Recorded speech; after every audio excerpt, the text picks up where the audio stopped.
Washington football team fans, welcome back to another episode of the BnG podcast. We have a special episode in store for you guys today because today is actually our first regular season game reaction of all time for the BnG podcast. So guys, the Washington football team had lost to the Los Angeles Chargers, 20-16 yesterday. So to give you a timestamp as I do for every episode, today is Monday, September 13th, and it is about 6:30 p.m. So we had a lot of information come out today. But first, we want to recap the loss against the Los Angeles Chargers, and I just want to give some of my thoughts on the game. So I actually was there, as I will be for all season, every home game all season, being that I'm a season ticket holder, a Washington football team gold member, and I'll be in section 139. So first, I just want to talk about the guest experience. Shout out to you guys, especially the hog farmers. You guys put on a tremendous tailgate.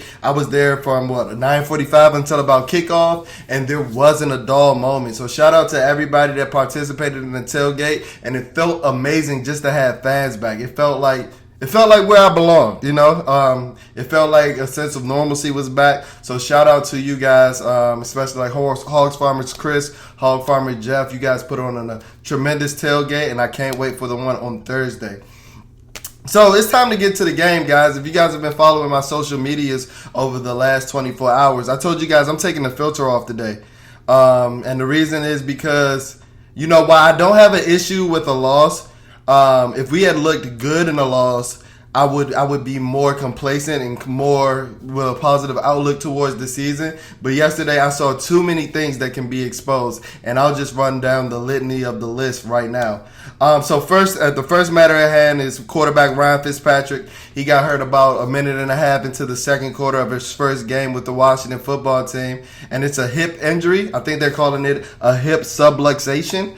And Adam Schefter actually within the last hour and a half said that he'll be expected to miss about 6 to 8 weeks, and he'll be put on the IR. Now that injury can, be longer due to a guy like Fitz, who is about 38 years old. So, as the older you get, the longer it takes for you to heal. So this may potentially be a season-ending injury, and I just wish the best for Fitz. But as far as just the game plan and things like that, Fitz wasn't exactly lighting the world on fire before his injury. So a lot of the stagnance that we were talking about coming out of the preseason with the ones not scoring a touchdown and things like that, a lot of that had a lot of carryover into week one, where we struggled with the Los Angeles Chargers. They really dictated the majority of their game. Yeah, we caught a spark in the third quarter, but if you can look, I feel like we were outplayed by the Los Angeles Chargers 3 out of 4 quarters, and you're not going to win a game being outplayed 75% of the game. So, best wishes to you, quarterback Ryan Fitzpatrick, but the show must go on. So speaking of the show must go on, Taylor Heinicke came in, and I thought that he played pretty well. I was actually pretty down and upset when I saw Taylor Heinicke come in because of the performance that I saw throughout training camp, with like a lot of the mishaps and a lot of the interceptions he was throwing in Richmond and things like that. But Taylor is a gamer, man. That's one thing that I'll give to Taylor. And like I mentioned before in podcast, one of Taylor's strengths is extending the play and escaping the pocket. And those are things that you're not necessarily doing a lot in the offseason, especially in training camp, because you don't want defenders, getting outside of their right mind and trying to get a free shot on the quarterback and things like that. So a lot of those plays that he extended in the game yesterday would have been blown dead, and were blown dead from what I saw in Richmond. I thought that Taylor had a tendency to hold the ball just a tad bit long, missing a couple reads. And I did see that in the game yesterday. But the thing about the game yesterday is that when he did miss that read and he saw that the throw wasn't there anymore, he was able to take off, something that he couldn't do or he wasn't allowed to do in Richmond per se. So the quarterback situation, we're in flux right now. So I said Brian Fitzpatrick is expected to miss the next 6 to 8 weeks. In Coach Rivera's press conference today, he said that the team is rolling with Taylor and rolling with Cal as their backup. And I'm not too confident in that plan, to be honest. Yesterday, I tweeted from the stadium, Washington needs to bring in Cam Newton tomorrow. And I'm not one of those guys that are necessarily falling for the big name and things like that. But I honestly think that even Cam Newton, who is a shell of himself at this point in his career. I think that he has the potential to be better than Taylor Heineke and a Kyle Allen for a season-long sample. We got to think that Taylor Heineke still hasn't had a game where he had to be game plan for entering the game.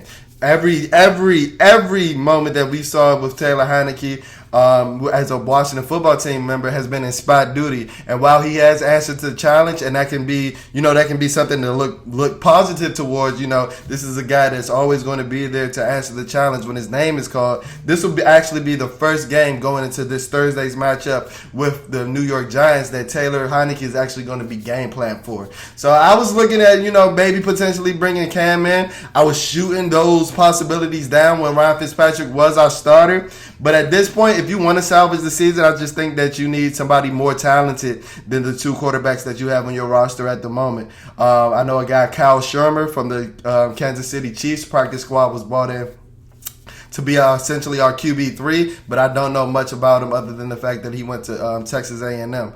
But bringing in a guy like Cam, I'm not going to spend too much time on it because it looks like that's something that we're not going to do. But hopefully a guy like Taylor Heineke can show that, he is more than what I'm expecting of him. I think that he may, perform well for a couple games here and there in spot duty and things like that. But there's a reason why, Taylor Heineke was 29 and is really seeing his first hint of NFL success at all. There is a reason for that. So while I am positive about, Taylor's performance yesterday, I think he only had about 4 incompletions with no turnovers. And, he kept the guys in the game.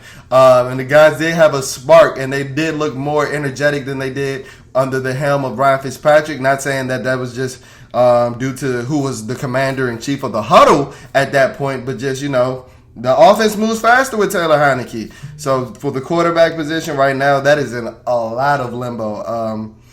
Hey, Ron, you might have to make that call for Cam one more time. It seems like Ron doesn't want to do it. And it seems like, we have a lot of people from that Carolina Panthers training staff, medical staff, coaching staff, all over Ashburn. So it seems like some of those guys may have some background knowledge on Cam where they just don't want to touch him because this is the second off season in a row. Now we're going into the regular season where you have one of the worst QB situations at the moment, right after week 1, and you're still not giving Cam Newton a call. It seems like the Ron Rivera and company know something that they're not telling the rest of the world. So that's it about the quarterback position. Let's move on to Antonio Gibson. Antonio Gibson had a solid game. Antonio Gibson's fumble also killed us in that game as well. Two things can be true. Antonio Gibson had a really good game before that fumble. He was running hard. He was finding pressing open gaps and things like that. And his final stat line doesn't look too bad. He ended up with 20 carries for 90 yards. That's an average of 4.5 yards per carry, and you're taking that every time. That's Pro Bowl running back numbers. He also had 3 receptions for 18 yards, which is an average of about 6 yards per carry. But, hey, that's not bad for a full-time running back. Like I said, these are Pro Bowl numbers. And Antonio Gibson, I think the first 2 drives he was averaging somewhere between somewhere around 5.6 yards per touch, which is ridiculous. And, Scott Turner was keeping him involved in the game plan. They were running the ball and things like that. But my guy, AG, you have to hold on to the football, my guy. I told you guys today, the filter is coming off. You have to hold on to the football, my guy. All these good counting stats that I just ran off, that doesn't matter if you don't hold on to the football. If we're being honest, you had 2 fumbles yesterday. You got saved because one of them rolled out of bounds. And if you look at Antonio Gibson's running style, while it is conducive for big plays and things like that, because he looks nimble on his feet where he can just, hop in and hop out of a cut and things like that, his running style is also conducive to a lot of fumbles. We got to remember, AG is a taller back. He's almost 6'2", about 230 pounds. And he runs very upright. And he was carrying the ball like a loaf of bread yesterday. And not only his negative runs, but his positive runs as well. He just has a running style that I see may be conducive to fumbling, and hopefully he can correct this issue. If you can remember last year, while he didn't fumble a lot, the fumbles that I do remember were very crucial, like the fumble in Cleveland against the Browns right before halftime, where we could have kept it into a 1-score game and things like that. Or the fumble against the New York Giants after the long catch and run he had to start off the game. And we just never could get back on track because, that takes you out of your rhythm. That takes you out of your rhythm. And then yesterday, I know a lot is to be said from the media and things like that, which is starting to get on my nerves about, the fan turnout, the fan rollout. Man, fans were in there yesterday. I don't really care what the attendance was because the fans that were in there, they were loud and rowdy. The lower bowl was pretty much full. The club level, a little scarce. And the section 400, the nosebleeds, they were pretty well stocked as well. And we were lit. Like, I was at the game and the fans were lit. We were making noise from the jump. We were making noise even after San Diego went down the field 10 plays, 80 yards like it was nothing. Like we were running through us like a hot knife through butter. We were still making noise when the offense went out, the second possession for the defense. And I'll be honest with you, that crowd was live until Antonio Gibson's fumble. But what do you expect? That is following maybe the loudest moment that the stadium was after the William Jackson interception that I'm going to touch base on later. But after that, the crowd seemed dejected, and I'm hearing a lot of local media pundits and things like that. Well, you gotta get a home field advantage. You gotta win to get a home field advantage. That's not true because it was there yesterday. It was there yesterday. We were ready. We were ready for a win. We were ready to contribute to a win. But the product on the field wasn't ready. And I'm just getting sick and tired of, it seems like everybody with national media pundits, local media pundits, and things like that, they're worried about the things that don't matter, which is winning football games. Now, if you want to talk about the product on the football field, yesterday it was shitty.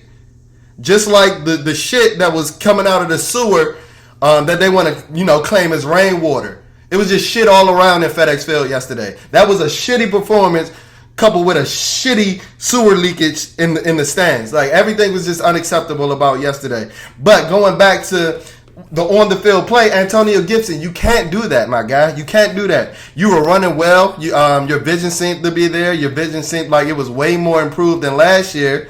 And then you come out on the 2-yard line. On the 2-yard line. On your own 2-yard line. After the biggest play that was made in the game.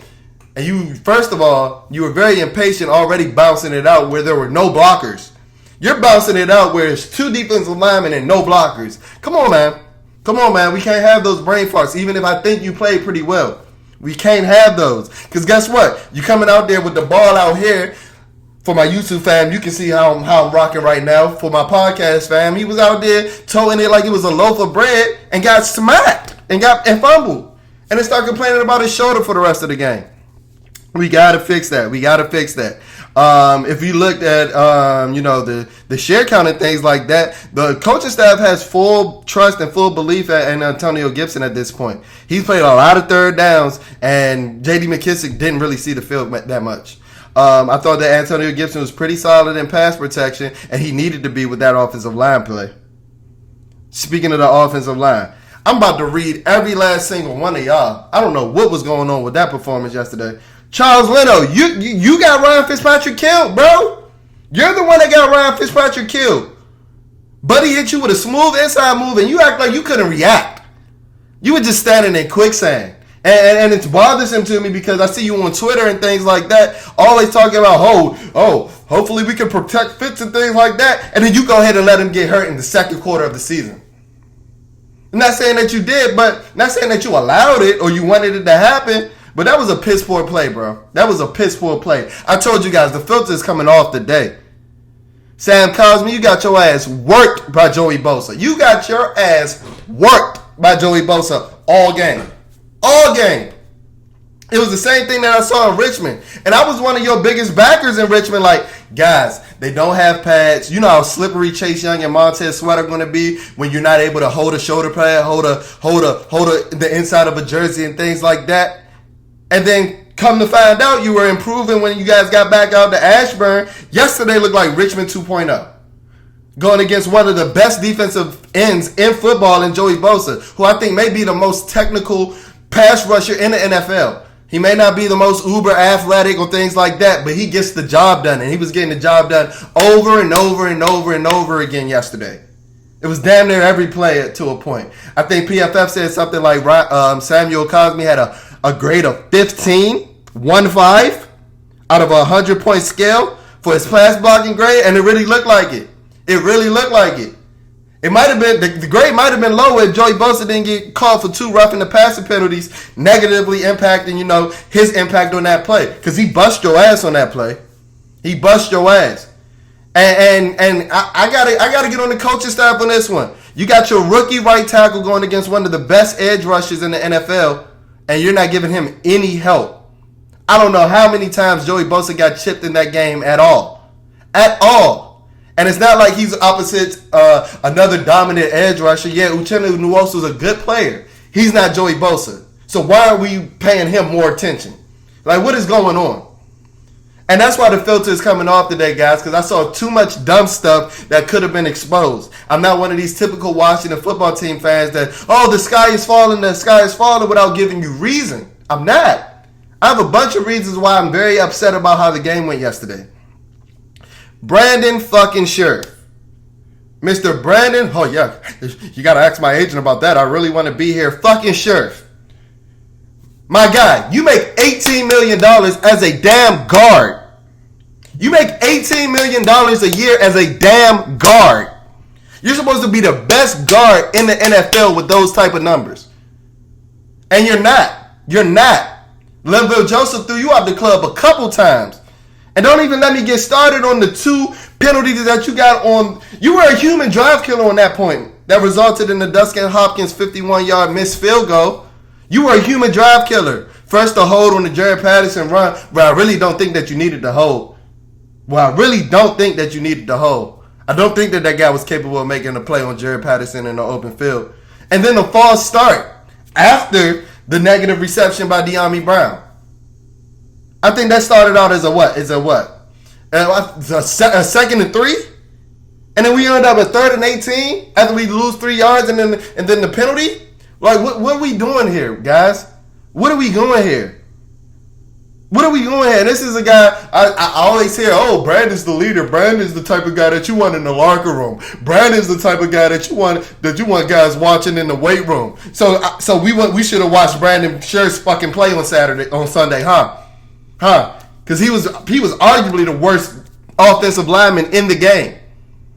And everybody, take it easy on him. He is our first All-Pro in such and such as many years, and he didn't deserve that last year.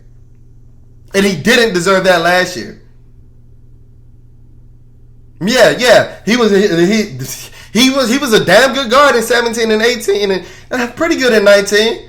I honestly believe his play started to slip in 19. 20, the NFL was late on giving him that All-Pro nomination for last year because he wasn't that good. And he missed games. And then he comes back to follow up, this offseason where, like I said, he said, I really want to be in Washington. You gotta ask my agent about. I'm sick of Brandon Scherff shit, bro. I can see right through your shit. You're giving me Kirk Cousins vibes, bro.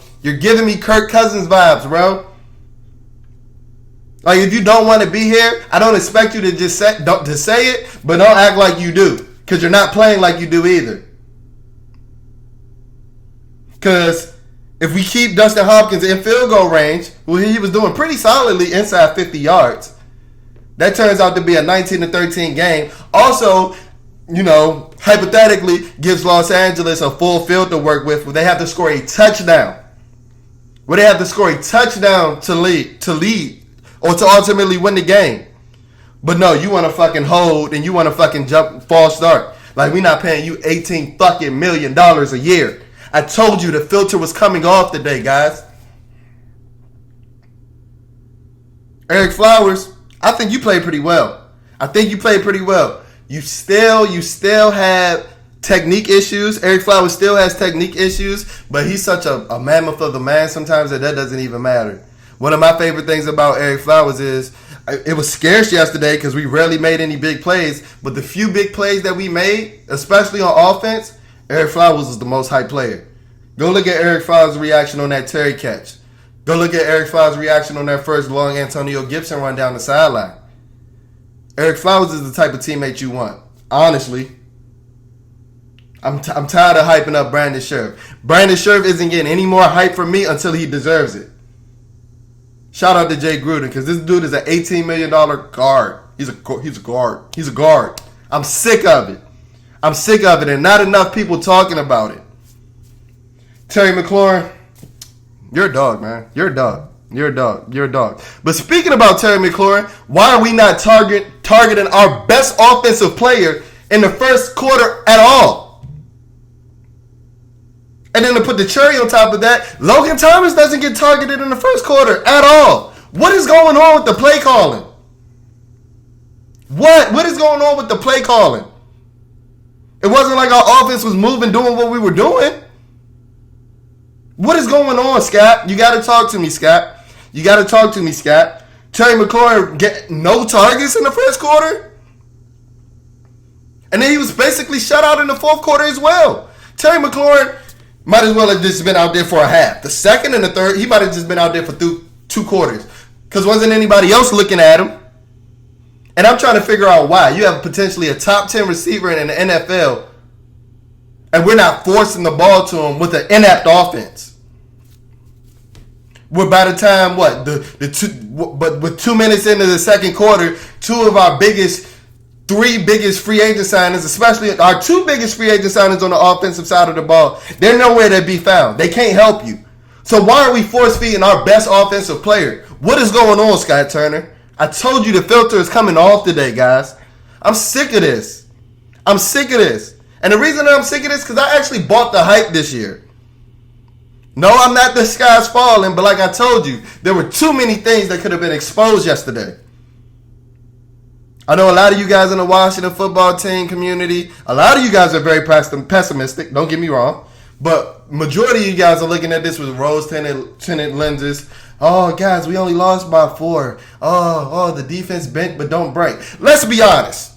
That defense gave up 424 yards after giving up 500 against the Tampa Bay Buccaneers in the playoffs. So they gave up nearly 1,000 yards in 2 games. And if the clock didn't run out on the Los Angeles Chargers when they nailed the ball down, they could have easily scored another touchdown. And they were in the red zone for another scoring opportunity before they got intercepted by William Jackson, which I'm giving all the credit to William Jackson for because that was a tremendous play. But let's not do this. Let's not fool ourselves, guys. I told you the filter is coming off. Let's not fool ourselves, guys. Scott Turner, where the hell was Cam Sims? Where the hell was Cam Sims? The guy that you basically made your wide receiver 2 towards the end of last year. He has 1 catch for 17 yards, but we're forcing De'Ami Brown. And while I love De'Ami, go back and look at my previous episodes. Go back and look at my tweets. De'Ami Brown, I think, is going to be an amazing player. While he did cause that defensive pass interference, it was on a long ball. Let me be honest, from somebody that can see everything from his seat in the stadium, De'Ami Brown cannot get open on underneath routes. And that was the knock on him in college. He was a one-trick pony. He was a one-trick pony. That was the knock on him in college. And I saw it yesterday. He smooth ran by Asante Samuel Jr. on that defensive pass interference. But for the rest of the game, any hitch routes, any comebacks, anything, Asante Samuel Jr. was in that hip pocket. Him and De'Ami Brown were best friends. And that's why he resulted in 1 catch for -2 yards. That's not how I would want to start my NFL career. And I do have high hopes for De'Ami. But we got to get something done, man. We got to get something done. If he's not going to get open in the intermediate routes and short routes and things like that, you might have to work him out of a stack position. You know, if he, like I said, you may where his releases and things like that aren't as essential. He could just run by a guy because he has a free release.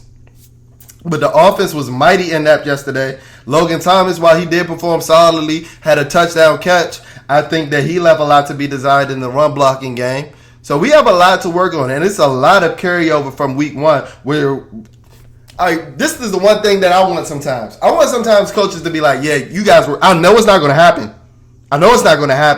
But I want coaches to be like, yeah, guys, yeah, fans, you guys were right today. You guys were right on that point.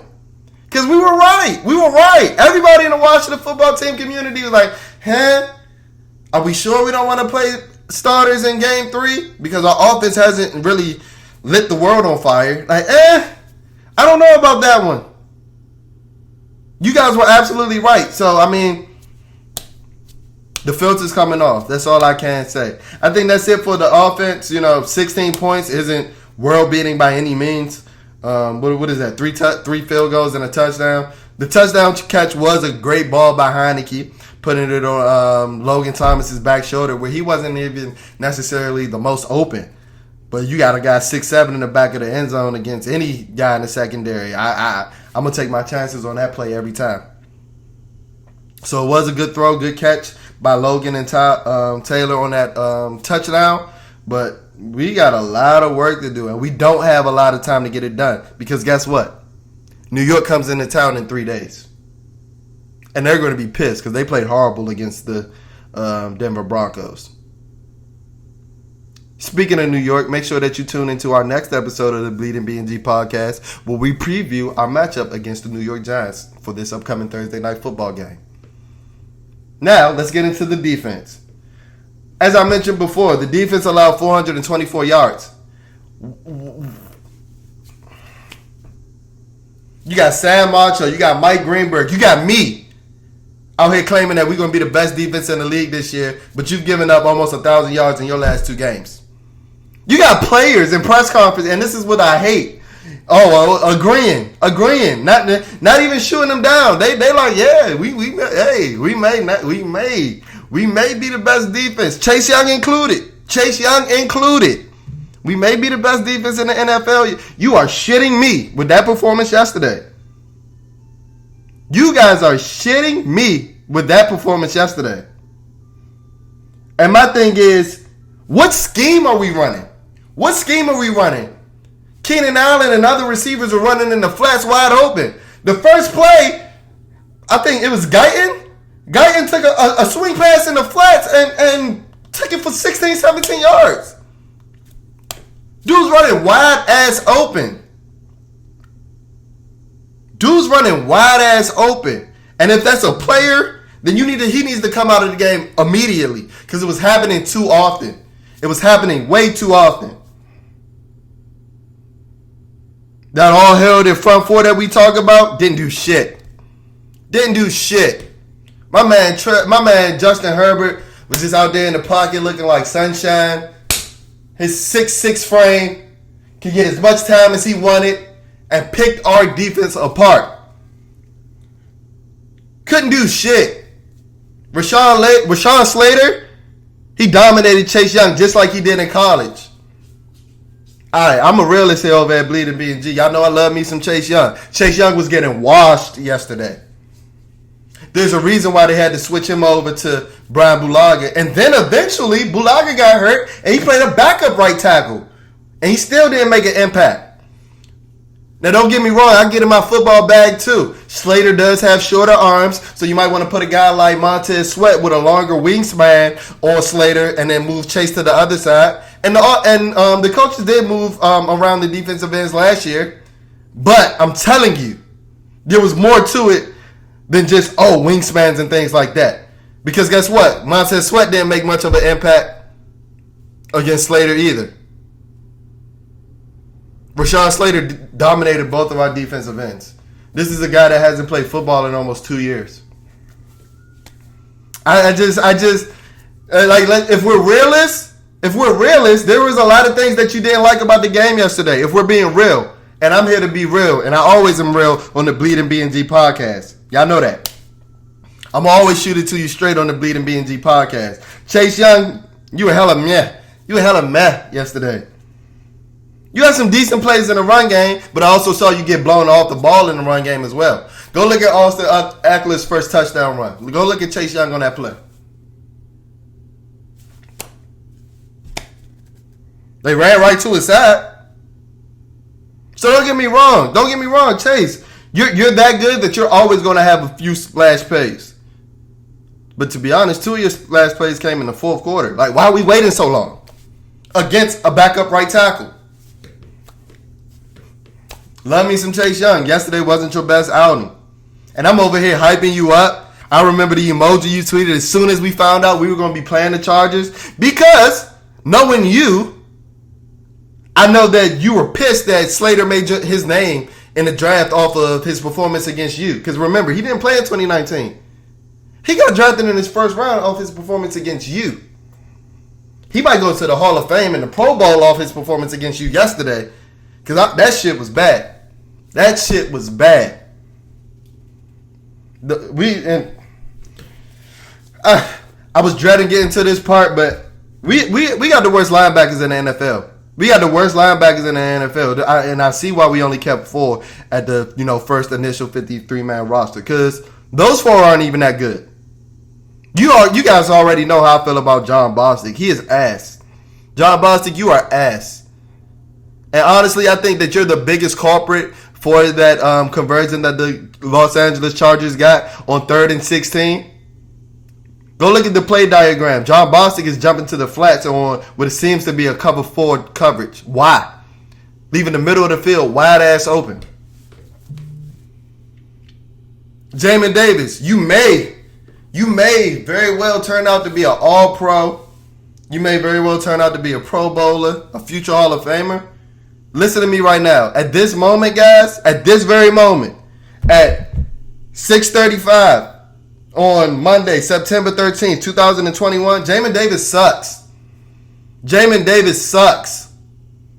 And he's looking like a bust of a first-round pick, especially when you could have got a quarterback. When teams jumped you to get Justin Fields. I think we forget about that. Now look at us. Dealing with Taylor Heineke and Kyle Allen.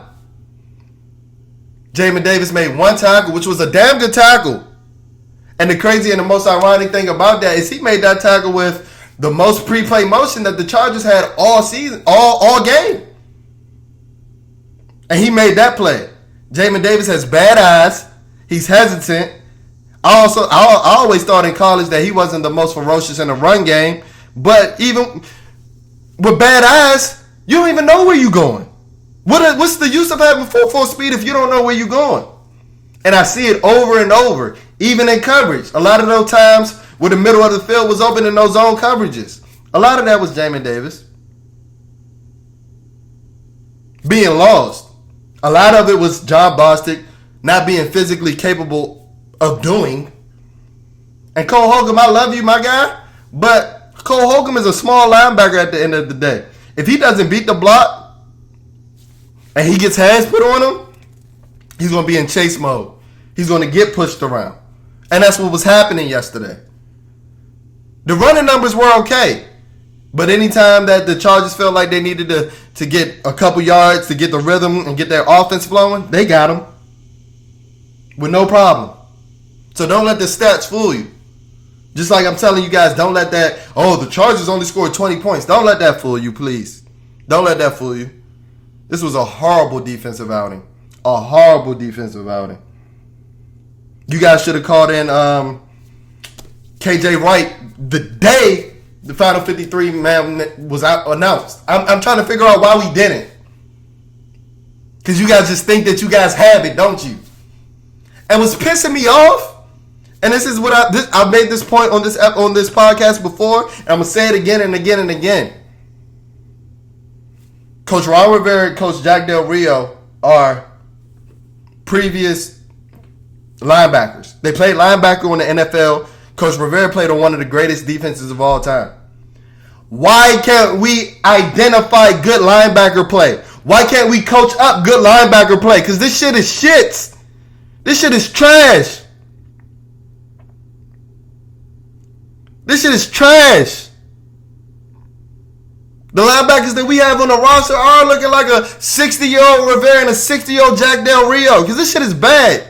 So why can't we, if not find a good linebacker, why can't we just coach these linebackers up to be good? I'm trying to figure out what's going on. I told you guys the filter was coming off today. I need to make sure I mark this episode as explicit because God. And lastly, the secondary. I'm hearing a lot of people talk about Benjamin St-Juste, and rightfully so. He was getting torched. And let me tell you why, from somebody that was at the game. See, y'all over there watching TV copies and things like that. Benjamin St-Juste, while he is a big corner at 6'3", he's so frail. He's so frail and so skinny. And I honestly think he lacks a lot of functional strength. Almost every play that Mike Williams beat him on, is because he got physical with Benjamin St-Juste at the top of his route. He was just too strong for St-Juste. And I saw a lot of people, oh, he's just too big. No, he's not too big. Because St-Juste is damn near 6'4". Mike Williams is one of the bigger receivers in the league at about 6'4", closer to 6'5". But he's just too strong for that guy. Running hitch routes and just giving him a shoulder. Oh, St-Juste is flailing back. And that's where you would get his separation. So I'm not as down on Benjamin St-Juste as a lot of you guys. Oh, Benjamin St-Juste was getting torched all game. No, you know who was getting torched? Kendall Fuller. And that brings me back to the Brandon Scherf point. Why are we talking about this? It's some players that the Washington football team community seems to give a pass over and over again. Kendall Fuller got benched yesterday, guys. I don't know if you realized it. He got inserted back in the game after William Jackson had to go get an IV after his interception. But Kendall Fuller got benched.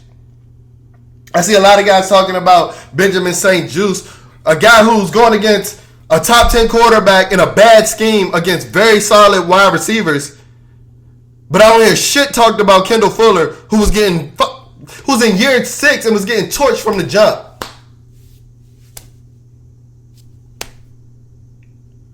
Kendall Fuller was never a burner. He was never the fastest corner. He wasn't a burner coming out of Virginia Tech. And it seems like he lost a couple steps that he didn't have to lose. They were picking on Kendall Fuller. You get a catch. You get a catch. You get a first down. You get a first down. It looked like the Oprah meme. I lied to you not. Kendall Fuller got benched yesterday, ladies and gentlemen. Kendall Fuller got benched yesterday. And this brings me to another issue. Why are we running so much damn zone defense? What did we bring William Jackson in for? What did we draft Benjamin St-Juste, one of the longest arm corners, for? Why are we playing so much goddamn zone defense? Isn't zone more complex to teach than man? Because in man-to-man defense, you're just responsible for your man. So why are we running some of these complex zone defenses in week 1 of the NFL season? Coaches, y'all got to take this L, man. Jack Del Rio, you was lunching yesterday, bro. You was out to lunch yesterday. And I think this is a deeper issue because I also think that it's a roster construction issue as well. Because you knew that we couldn't run man as when William Jackson III went out for his IV. Because guess what? He's the only good man cover corner we have on the roster. That's an issue. That's an issue. Kendall Fuller doesn't have the speed anymore to run with these guys in man, especially on the boundary. Benjamin St-Juste doesn't have the strength to line up with these guys in the man, especially dominant X and Z receivers who are going to get theirs. Yeah, you may not think about, a wide receiver necessarily needing the most strength, but Benjamin St-Juste is getting bullied by Mike Williams. What do you think he's going to do against a DK Metcalf? What do you think he's going to do against an A.J. Brown? A Julio Jones?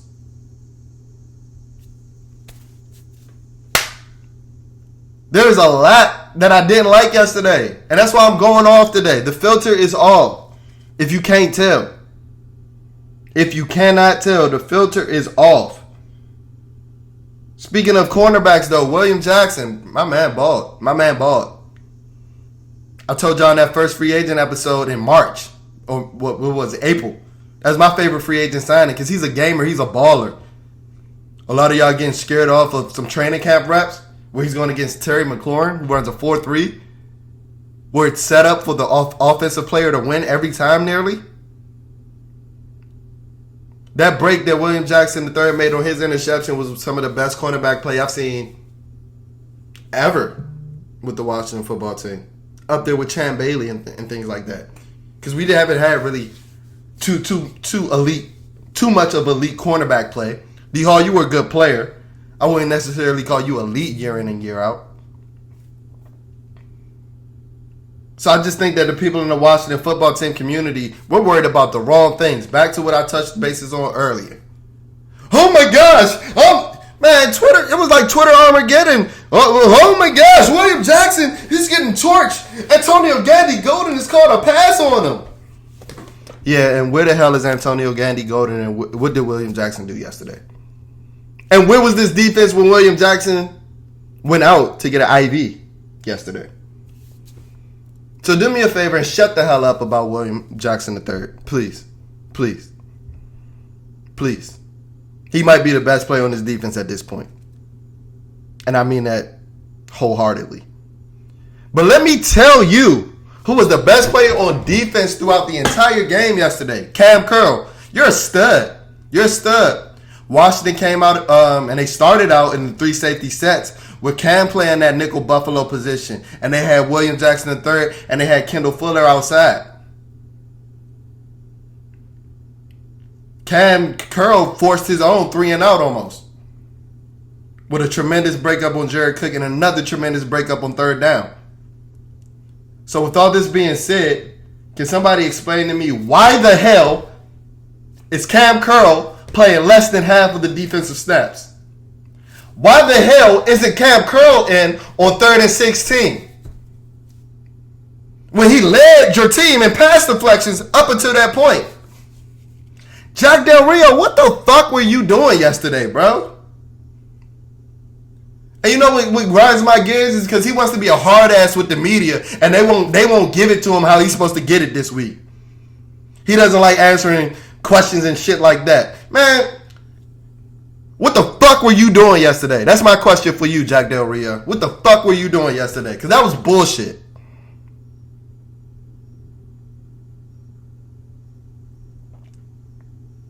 The filter is coming off, guys. The filter is coming off. I hate to say it. The filter is coming off. It's off. It's off. Speaking of the coaching staff, Coach Rivera, why wouldn't you call a timeout before the 2-minute warning to essentially give your team an extra timeout? I could tell from section 139 them boys was blowing, huffing and puffing, heavy as hell, and they needed a break. Why couldn't you? And guess what? What did the Chargers do? Walk right down their throat. First down. Game over. What Keenan Allen tell them? Bye-bye. We've been getting trolled since yesterday. Go look at Keenan Allen's interview off on the field yesterday. San Diego's, I keep saying San Diego. The Chargers social media team trolling us with Sesame Street videos. We're a joke, bruh. We're a joke. And I really thought that it was going to be different this year. So I think I've gotten enough off my chest for today's episode. Because if I go any longer, I might break my laptop at this point. Because I'm getting heated again. If you see me on YouTube, you see I'm turning red again. I just want to see it. I want us to be better as a unit, as a whole. That's all I want to see. So as I mentioned earlier in this episode, we will be giving you a matchup preview with the New York Giants before our matchup on Thursday night. This is it for episode 26 of the BnG podcast. I appreciate you guys for checking in. Remember, we've been giving you previews and recaps all season long. A lot of you guys mentioned how you loved my Jared Patterson interview. Shout out to you guys. I appreciate that. I appreciate all the feedback. But guys, we got to get our shit together. And we got to get our shit together fast. Because starting out 0-2 with the quarterbacks that we play and all our division games being late in the season, that doesn't set up for a very prosperous world. So as always, if you're watching us on YouTube, please subscribe, please like, please comment. If you're if you're listening to us on our podcast pages and you haven't followed our social media pages yet, please follow us on Instagram and Twitter. I'll spell those handles for you now. Our Instagram is @bleeding, BLEEDING, BnG. Our Twitter handle is a tad bit different. It's @bleeding, BLEEDIN, BnG. So there's only one G in our Twitter handle. And remember, if you're looking at us on YouTube, please subscribe, please like, please comment. I really appreciate it. If you're following us on Spotify or Apple Podcasts, please leave a review and please leave a rating. Let's finesse this algorithm so that when you're looking for Washington football team coverage, Bleeding BnG is one of the first things that pop up. Because you know we give you the best insight. You know we give you the best breakdowns. And you know we just give it to you straight, cut, raw, and unfiltered all the time. So I appreciate you guys tuning in to episode 26 of the Bleeding BnG podcast. I'll be checking in with you for episode 27. Peace.